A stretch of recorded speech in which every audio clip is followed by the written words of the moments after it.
Монгол Улсын ерөнхий аудитор 2024 оныг аудитын шийдвэрлэлтийн хэрэгжилтийг хангахад харьцагч талуудын идэвхтэй оролцоог нэмэгдүүлэх жил болгон зарласан зорилтын хүрээнд Дархуул аймагт төрийн аудитын газар үйл ажиллагаагаа чиглүүлэн ажиллалаа.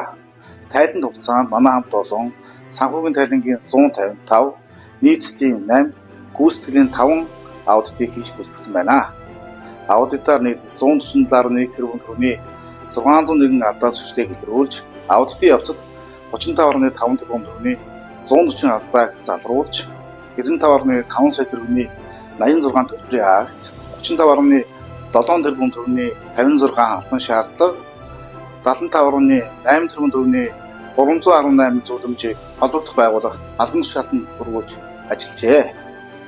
Аудитаар илрүүлсэн алдаа зүйчдийн үр дүнд нийт 44.7 тэрбум төгрөгийн санхүүгийн өрөөгөөжийг хүлээмжшүүлснээр улсаас авсан нийгмийн санхүүжилтэнд 318 төгрөгийн бүтээгдэхүүн нийлүүлж, нэг төгрөгийн ногдох санхүүгийн өрөөгөөж 44.1 төгрөг өссөн амжилтыг үзүүлээд байна.